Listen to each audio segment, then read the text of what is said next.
The Mississippi River is dying in real time. In just 72 hours, water levels have collapsed 47%, exposing riverbed that has not seen sunlight in recorded human history. But here is what has geologists in panic. What they are finding on that exposed floor should not be there. Ancient fissures are splitting open. Material buried for thousands of years is surfacing. And the new Madrid Seismic Zone, the most dangerous fault system in North America, just recorded its strongest activity in 40 years. February 25, 2026, 6:37 in the morning, Central Standard Time. Automated gauge stations along the upper Mississippi River begin transmitting data that stops engineers cold at the United States Geological Survey Monitoring Center in Reston, Virginia. The numbers on the screen are not a sensor malfunction. They are not a calibration error. The river is dropping at rates that exceed every model, every projection, every worst-case scenario in the agency's database. By 7:15, the Memphis gauge station confirms what upstream sensors have been screaming for hours. Water levels at Memphis have fallen 19 feet in 72 hours. The reading represents a 47% reduction in flow volume. Engineers stare at figures that belong in a geological catastrophe simulation, not in a live data feed from America's most vital waterway. At 8,002, the Vicksburg gauge follows, then Natchez, then Baton Rouge.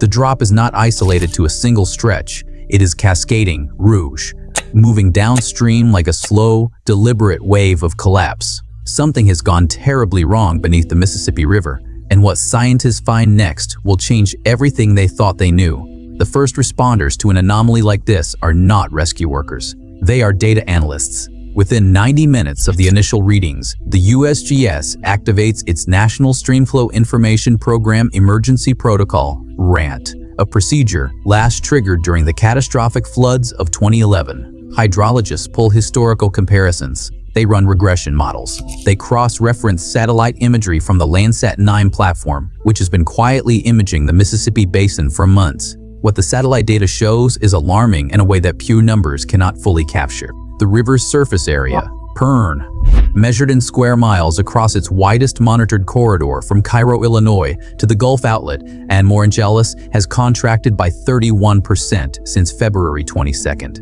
That is not drought. Drought contracts a river gradually, over weeks and months, following the slow arithmetic of evaporation and reduced rainfall. This is something faster, something structural. Hydrologist Dr. Renata Vasquez, a senior researcher at the USGS Water Resources Mission Area, pulls the data 3 times before she speaks. "We are not looking at a surface-level event," she tells colleagues in the emergency briefing at 9:40 a.m. The volume loss is too rapid and too uniform across too many gauge stations. This is subsurface. Subsurface. That single word shifts the entire investigation, because the Mississippi River does not sit alone. It rides atop one of the most complex underground water systems on the planet. On NIS, the Mississippi Embayment Aquifer System, a massive subterranean reservoir that stretches from southern Illinois to the northern Gulf Coast. It is ancient, pressurized, and deeply interconnected with the geology of the new Madrid Seismic Zone directly beneath it. When Vasquez says subsurface, she is pointing at something that most Americans have never heard of and would not want to think about.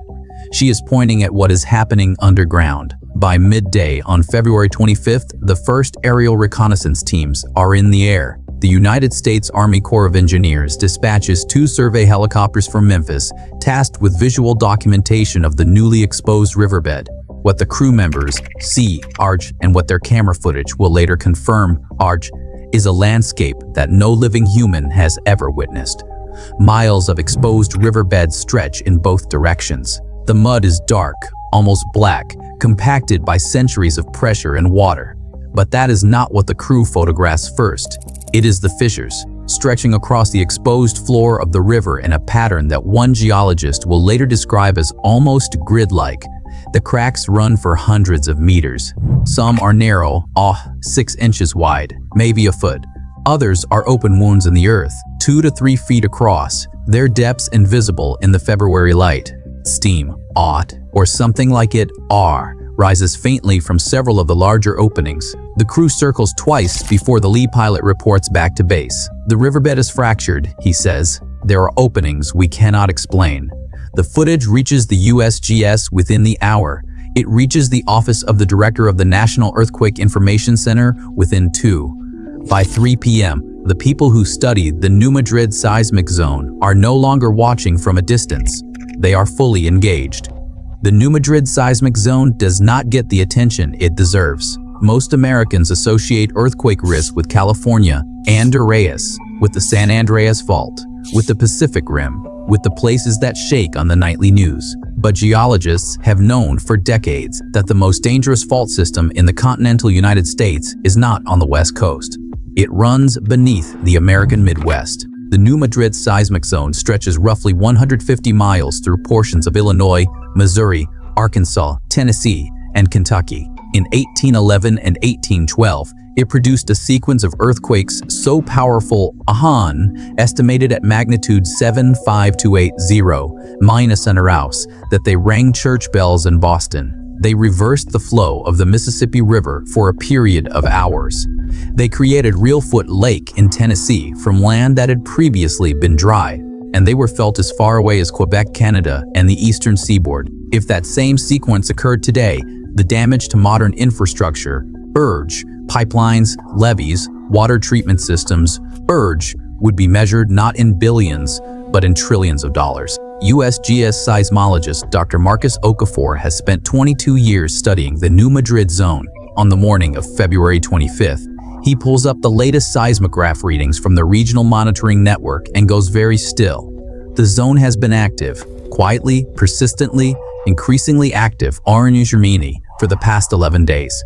Not a single major event, nothing above a magnitude 3.2, which most residents would not feel, but the pattern of micro-seismic activity, dozens of small tremors per day, clustered around specific fault segments directly beneath the Mississippi River Channel, is unlike anything Okafor has seen in his career.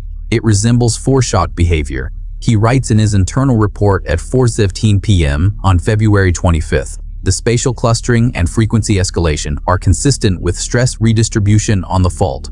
Foreshot behavior, which means something larger may be building, and the fissures on the riverbed, those impossible cracks photographed by the Army Corps helicopters, now have a possible explanation. The New Madrid Seismic Zone does not just produce earthquakes. During periods of heightened stress, it produces something called fault creep, a slow, silent movement along buried fault lines that can open fractures at the surface without triggering a detectable quake. The riverbed cracks are not random geological features. They are the fault moving. As the sun sets on February 25th, 3 separate federal agencies are now coordinating on what has quietly become a national-level investigation. The USGS is tracking water volume loss. The Army Corps of Engineers is assessing structural implications, and the National Earthquake Information Center is running continuous seismic analysis on every monitoring station within 200 miles of the Mississippi corridor. At 6:33 p.m., the picture sharpens in a way that none of them wanted. New data from the Memphis Area Subsurface Monitoring Network reveals a previously undetected connection between the Mississippi Embayment Aquifer and what geologists call a karst dissolution zone, an area where ancient limestone formations have been slowly hollowed out by centuries of water infiltration. Karst systems are common in parts of the Midwest. They create caves, sinkholes, and underground channels. But this particular karst zone sits at the precise intersection of the aquifer system and the most seismically active segment of the New Madrid Fault. When the fault crept, it fractured the karst boundary. When the karst boundary fractured, the aquifer, pressurized, massive, containing a water volume equivalent to weeks of Mississippi River flow, began draining into the newly opened fault channels. The river is not just losing water from above, it is losing water from below. The aquifer is bleeding into the earth, and the earth is pulling the river down with it. Dr. First Vasquez, reviewing the subsurface data at 7:04 p.m., sends a single-sentence message to the USGS director. This is not a drought event. This is a geological drainage event of a type we have no modern precedent for. No modern precedent. That phrase will appear in 7 separate federal documents over the next 48 hours. Infrastructure. That is the word that the engineers have been holding tightly, afraid to say out loud, since the first gauge readings came in that morning. The Mississippi River is not just a natural landmark. It is the circulatory system of an entire nation. More than 60% of all U.S. agricultural exports, iron, corn, soybeans, wheat, iron moved down the Mississippi River by barge. The river corridor supports more than 400 million tons of cargo per year. It is the water source, directly or indirectly, for more than 18 million Americans. Dozens of cities are Memphis, St. Mac, Louis, New Orleans, Baton Rouge, and Baton Rouge draw municipal water from the river or from aquifer systems directly recharged by it. And it does not stop there. The Memphis metropolitan area sits directly above the new Madrid Seismic Zone on a foundation of unconsolidated river sediment, MAU, the kind of soil that geotechnical engineers describe as liquefiable. In a major seismic event, that soil does not shake, it flows. It behaves like liquid. Buildings sink, foundations crack, roads split. The 1811 scenario, if repeated today, would collapse or severely damage an estimated 85% of unreinforced structures in the Memphis area alone, according to a 2022 risk assessment by the Mid-America Earthquake Center. But the bridges are what keep the engineers awake at night. The Hernando de Soto Bridge, the Memphis, Arkansas Memorial Bridge, the Baton Rouge Bridge, the Crescent City Connection in New Orleans. These are not just transportation arteries. They are among the only fixed crossings between the eastern and western United States in this corridor. Lose them and the geographic continuity of the nation fractures. Every supply chain that crosses the river, and there are thousands, stops. Fuel, medicine, food, industrial equipment. The economic modeling of a simultaneous bridge failure scenario in the lower Mississippi corridor, done quietly by FEMA in 2019, arrived at a 30-day GDP impact of more than $400 billion, a number so large that the report was labeled for internal planning use only. And there's one more thing that the engineers have not said publicly yet, one more node in the system that nobody wants to discuss. Nuclear. The Grand Gulf Nuclear Station near Port Gibson, Mississippi, the River Bend Station near St. Francisville, Louisiana. Both facilities draw their primary cooling water from the Mississippi River. Both are designed to operate within defined river flow parameters. Both have contingency protocols for reduced flow scenarios protocols that were last reviewed for a 20% flow reduction scenario, not 47%. By the morning of February 26th, the official communications from federal agencies begin using language that is precise, restrained, and deeply concerning to anyone trained to read between its lines. The USGS releases a public statement describing anomalous stream flow conditions in the lower Mississippi Basin. The Army Corps of Engineers announces precautionary monitoring of key infrastructure. FEMA activates its National Response Coordination Center for what it calls situational awareness purposes. Situational awareness. Dr. Okafor is not sleeping. He is watching the seismographs. The microseismic clustering beneath the river has not slowed since February 22nd. If anything, it has accelerated. In the past 12 hours, the network has recorded 47 distinct events, none above magnitude 2.8, but all concentrated in a fault segment that runs almost directly beneath the Memphis GO station. The pattern is deepening, not stabilizing, and the fault creep indicators on 9A, subtle ground deformation measurements from GPS sensors embedded in concrete monuments across the zone on 9A show ongoing movement. The fault is still moving. Meanwhile, on the exposed riverbed south of Memphis, something new has appeared. Researchers from the University of Memphis Department of Earth Sciences, on the ground since early morning, documented at 9:14 a.m. a section of exposed riverbed approximately 200 meters wide where the sediment surface is visibly subsiding. Not cracking, not fracturing, sinking, slowly, incrementally, but measurably, dropping at a rate of approximately 2 centimeters per hour.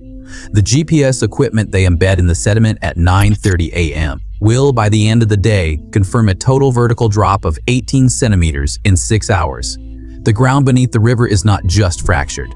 In isolated areas, it is actively collapsing. Lead researcher Dr. Priya Anand photographs the subsidence zone from multiple angles and sends the images to colleagues at 3 universities and 2 federal agencies.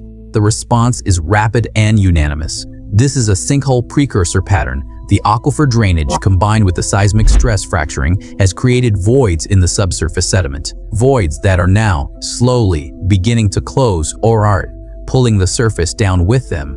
If those voids close rapidly, if the subsidence accelerates, the consequences for river navigation, for levee integrity, for the riverbed infrastructure supporting the pipelines and cables buried beneath it, cannot be fully calculated. "We are watching the beginning of something," Dr. Anand says to her team quietly, reviewing the GPS data at 3 Mario p.m. "I just don't know yet what the end of it looks like. There are things that scientists watch when they are afraid and trying not to show it. Specific indicators, measurable data points that function as a tripwire. Aaron, the line between severe but manageable anomaly and something we have never planned for." The USGS, in coordination with the National Earthquake Information Center, is watching 6 of them right now. The first is flow volume at the Tarbert landing gauge, south of Vicksburg, Framp, the primary measurement point for total Mississippi discharge into the lower river system. If volume continues declining at its current rate, the river reaches functionally unnavigable depths in the main shipping channel within 9 to 12 days. The second is seismic frequency in the New Madrid Zone. If the number of daily microseismic events exceeds 80 arants, up from the current 47 arants, the statistical probability of a magnitude 5.0 or greater event within 30 days increases to levels that USGS modeling considers elevated concern. The third is the GPS ground deformation network across the Memphis Basin. If cumulative horizontal movement exceeds 4 millimeters in any 24-hour period, the fault is no longer creeping. It is accelerating. The fourth is the karst drainage rate beneath the aquifer boundary. If the subsurface drainage volume (ROT), currently estimated at 340 million gallons per day (RDI), increases by more than 40%, the aquifer drawdown enters a non-recoverable phase. The water does not come back, not in any human timescale. The fifth is the levee piezometer network, TRIG. Sensors embedded in the earthen levees that line the lower Mississippi for hundreds of miles. These sensors measure internal water pressure within the levee structure. If river levels drop too quickly, the pressure differential can destabilize levee walls from the inside. 3 piezometer stations south of Memphis have already recorded readings outside their normal operating range. The sixth indicator nobody wants to talk about publicly, but federal engineers are tracking it in real time. Bridge scour. When river flow drops dramatically, the hydraulic dynamics around bridge foundations change. Sediment that was held in suspension by the current settles. The riverbed around bridge piers shifts, and in certain geological conditions, not particularly in unconsolidated sediment overlying fractured karst terrain, the foundations can be undermined in ways that visual inspection will not detect. Until it is too late, the Army Corps has deployed sonar survey boats to 3 Mississippi River bridges in the past 24 hours. The results of those surveys have not been made public. There is a specific quality to silence in an emergency operations center. It is not calm. It is the sound of people processing information that they do not have adequate language for yet. On the evening of February 26th, that silence has settled over 3 separate federal facilities simultaneously. Reston, Virginia, Memphis, Tennessee, Washington, D.C. In each location, teams of scientists, engineers, and emergency planners are staring at data that keeps moving in the wrong direction. The river is still dropping. The fault is still moving. The subsidence zone south of Memphis has expanded by 40% since morning. The piezometer readings on 2 levee sections have crossed into amber alert status, and at 8:47 p.m. the GPS ground deformation network transmits a reading that makes Dr. Okafor stand up from his chair. In a 12-hour window, between 8 tals and Amin and 8 p.m. and 8 tals Mian. On February 26, the horizontal ground movement across the central New Madrid fault segment beneath the Mississippi has measured 3.1 millimeters, not yet at the 4 millimeter threshold, but the rate of movement has doubled since yesterday. It is not a single catastrophic signal. It is a gradient, a slope, an acceleration curve heading toward a line that no one wants it to cross. Outside, the Mississippi River runs lower than any living American has ever seen it. The barges that normally crowd its surface sit at dock, unable to navigate channels too shallow to risk. The farm fields that depend on its irrigation water are already receiving emergency use restrictions. The municipal water intake pumps for 3 cities are operating at modified depths, fighting reduced flow with increased energy costs that utility managers are not yet sure they can sustain. And beneath all of it, Drought, beneath the riverbed, beneath the sediment, beneath the ancient limestone and the pressurized aquifer and the fractured karst boundary, Madrid Seismic Zone continues its slow, relentless rearrangement of the ground. The scientists are watching. The engineers are calculating. The emergency planners are building scenarios that they hope they never have to execute. But the Earth does not wait for plans. Here is what the data shows as of this moment. The Mississippi River has lost 47% of its flow volume in 72 hours through a combination of mechanisms that individually would be considered serious anomalies. Together, they represent something that the geological and hydrological literature has no established term for. The aquifer is draining into fault channels opened by seismic creep. The riverbed is fractured and actively subsiding in isolated zones. The new Madrid Seismic Zone is exhibiting foreshock pattern microseismic clustering at a frequency and spatial coherence not previously recorded in the modern monitoring era. The ground beneath the most seismically vulnerable urban corridor in the continental United States is moving. Every sensor says the same thing. The system is not stabilizing. It is progressing. Dr. Dawn Vasquez, in her final report of the day, submitted to the USGS director at 10:15 p.m. on February 26, writes, "We are observing a coupled geological event, RET, the simultaneous interaction of seismic, hydrological, and geomorphological systems in a manner that our existing models were not designed to evaluate. The interdependencies are not fully characterized. The trajectory is not resolved. The indicators warrant immediate escalation." Immediate escalation. The USGS director reads that phrase and reaches for her phone. Because the question that everyone in these buildings is quietly holding all, the question that the data keeps circling without answering all, is not whether what is happening is serious. It is whether what has happened so far is the warning, or whether the warning already passed. And what comes next is something else entirely.